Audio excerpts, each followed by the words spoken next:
Looks like somebody made a mistake, and as a result, we have got a leak from the upcoming Zendikar Commander decks. And if there's anything more fun than getting to talk about new cards, it's getting cards that are forbidden fruit ahead of time.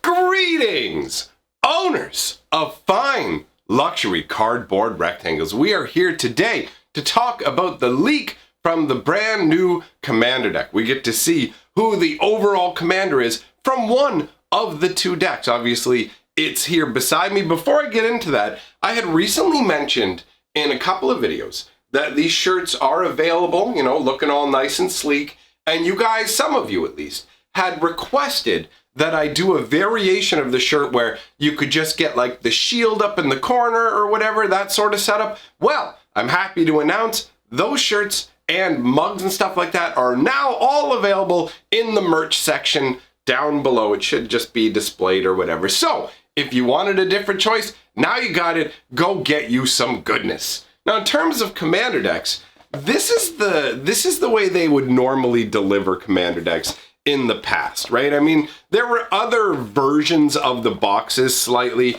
but you get your 100 card deck that's loaded down with a whole bunch of goodness. Now, they've kind of toned it down a notch when it comes to these Zendikar Commander decks, but let's cover that, I suppose, after we cover the spoiler card itself. I know it's a little bit weird, guys, because of the nature of the leak. Normally, when I have the card on the screen for you, it's a little more flat and front facing, you know what I mean? But what happened with this leak in particular is a retailer posted it online for sale with the image included. So Wizards posted like the dummied version, and by that I mean they show you the box but not like the actual Commander card. I guess they wanted to wait to spoil that at a particular time, which makes sense. I mean, that's how Wizards rolls, right? So this is a retailer basically go ahead and setting up like pre-orders and stuff like that without realizing that they're essentially disclosing information ahead of time. So if you can't read the rules text of the card, basically what it says is at the beginning of combat on your turn, up to one target land you control becomes an XX elemental creature. It has trample and haste until end of turn. No, sorry.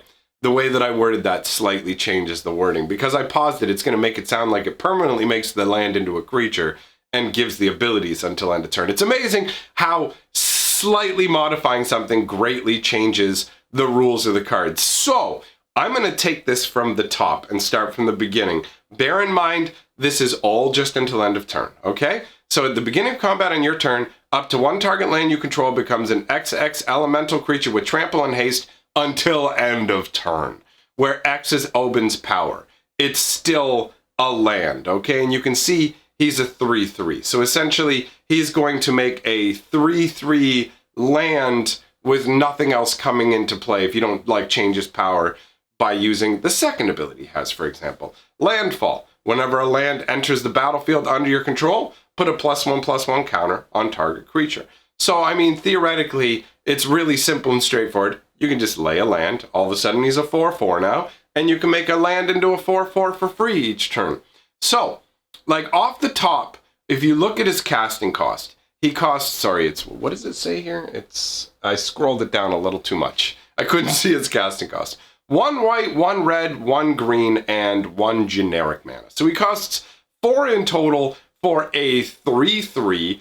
In terms of commanders, I feel like he is somewhat underwhelming. You know what I mean? But that's fine. He's not insanely busted, which is a good thing. He's not like super powered, but he's not also like so garbage that you would just throw him to the wayside and go, I'll never use this guy.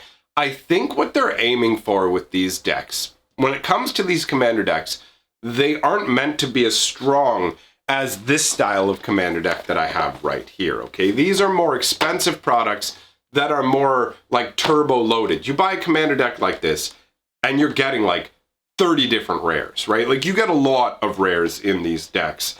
Now, with these Commander decks that they're coming out with for Zendikar, they have specifically said that they are somewhat powered down, but are still more powerful than the price tag. This is me paraphrasing, but as far as I understand, the way they're doing the product is these are like $40 or $50, right?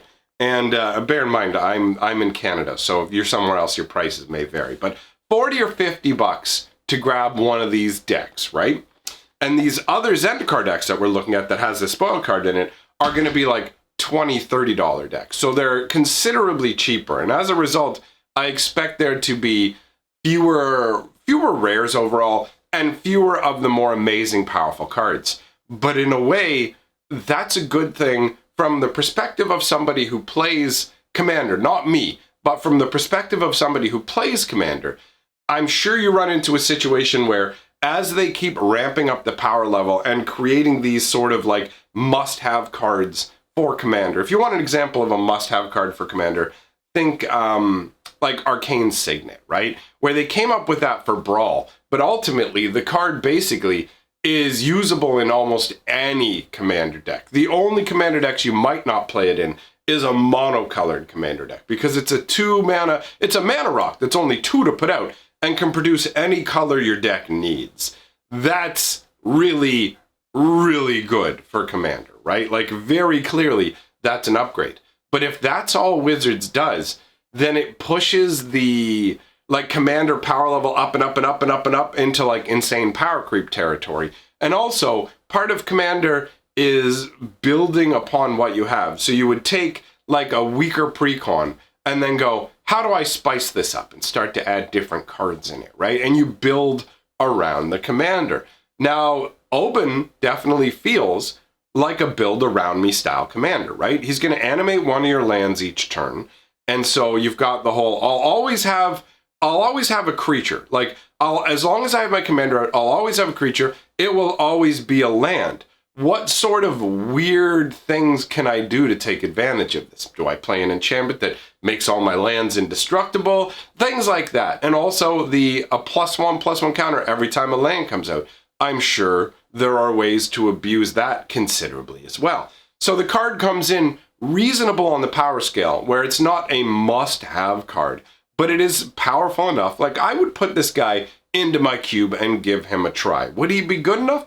I don't know. Is he worth checking out in that regard? He totally is. So for me, I mean, these Commander decks at a lower price point seem like a reasonable deal. Oben's not the most exciting thing. One of the things actually that stands out the most to me is a flavor issue with him, where you look at, like, what I do when I evaluate the flavor of cards is overall, I want to know, first of all, what's the concept of the card? Like, what are you trying to do with this card? And then also, I look at mechanically, how does this card tie into the color pie? And does it feel like the colors it's supposed to be? Now, Oben definitely feels red, definitely feels green, but the white part feels like it's missing. There's nothing that feels kind of definably white about this, right? If you look at it, like, the whole animating a land is very green. Giving a land trample, very green. Giving that land haste, that's red, right? Green has haste, but not as much. That's predominantly red. But animating a land into a creature totally feels red-green. It feels green. I mean, you could maybe get away with it just in red. It definitely feels mono-green. It feels red-green when you combine it. But that doesn't tie into the white. And putting a +1/+1 counter on it, like putting a +1/+1 counter on a creature when a land comes out, also doesn't feel particularly white. It feels very green, in fact. A landfall putting a +1/+1 feels very green, but I will admit as well, I recognize that landfall isn't as much of a like color defined ability, right? Like doing something when you get lands feels green, because green is about like growth and searching up lands and doing all that. So anything that has landfall is automatically going to feel green. So that one, I mean, white does put +1/+1 counters on stuff, so you could kind of lean it that way. But Oben really feels like a red-green creature to me, without any aspect of him that feels white. Like, if you don't know who Oben is, he is the leader of a group of Zendikari elves, but he's like their he's their spiritual leader. He's an elf spirit, and basically he guides the Moldaya elves, right? They have their own elven leader, and that elven leader confers with Oban. He is essentially like the over leader in a way, but you know, he has different concerns because he's a spirit being, and he looks very, very distinctive. Let's be real. Oban is not going to get confused with any other creature, essentially. Like, there's no other legendary dude where you're going to be like, yep, head's on fire, he's got a briar face mask. No, that's 100% distinctive. He has a very superhero vibe to him. It's the combination of the mask and the fact that it's his body, but it looks like a bodysuit. You know what I mean? Like, it looks like he's wearing a big old Spider-Man elastic style bodysuit, but that's fine. I mean, it totally just gives a superhero vibe. Either way, a very striking character design. Like, you look at him and you know he's an elf spirit, right? So you've got the combination of when you look at him, you can see the green part of him very easily. He's manifesting nature, right? That mask over his face is his face. That's not a mask. That's just he's got. Like, he's human from down here, and then the rest of him is brambles up into his hair and stuff. And that is a really cool way to tie him into nature. The fact that his hair is flaming obviously ties him to the red aspect, and you can see that like blazing forth from his eyes, as well as this crazy sort of glowing, pulsing energy that inhabits his rib cage, right? That is some really, really cool evocative stuff. So when you look at him, it screams red-green. From the design elements, the color choices, everything, it screams red-green. Like, where's the white coming in? You're going to say that his tattoo is white? I mean, the tattoo thing, all of Moldaya, they have this whole tattoo thing going on. But either way, the flavor of this like elven spirit leader, this guardianship over the Moldaya, them getting like the physical manifestation of him. He looks really good in his artwork, standing out there kind of in contrast against the darkened forest. And the fact that he looks different in that artwork than he does on the box makes me think there's probably at least one or two like themed cards to him, like Oban's Rage or Oban's Decree or something like that, where it'll have him depicted. But either way, I love this character design. I feel like white was added on at the last minute just to expand the colors, and that's fine because it's commander, right? And so each color of your commander determines what you can put in the deck. So this reaches out further and allows you to play it in a number of different strategies. So while it doesn't fit flavor-wise for me, overall, I don't have an issue with it. There's definitely nothing that contradicts the colors, which is great, right? If there's nothing to help define it as white, at least there's nothing to contradict it being white. So I can get down with that. Overall, to me, for a commander, seems perfectly reasonable. Not too insanely powerful, interesting enough that you can build around it. Just off the top of my head, a number of different cards you could put it together with have just popped up. It's kind of funny because I don't care for playing Commander, but the idea of building Commander decks is actually pretty exciting compared to building a normal deck, because you have so many different pieces you get to choose from, and building a Commander deck is more of like an ego thing in terms of like, it's not about winning, it's about like, what is the ego and character of the commander, and then building around it. I know not everybody does it that way. There's competitive commander styles, but honestly, the idea of building a commander deck where the spells are all in, not only in the colors, but in the spirit of the commander, that has to be the most flavorful way to build decks. And flavor is a big thing for me. So there is a bit of me that's tempted to mess around building just some commander concepts, although I'd never play them. I guess we could do videos like that. But regardless, I'm getting off track here. So at this point, let me just mention again the whole shirt thing. If you didn't like this design, I've got a new design available for you, so check it out in the merch location, which is linked in the description, and the merch shelf sometimes shows up in the bottom of videos too. You can check that out.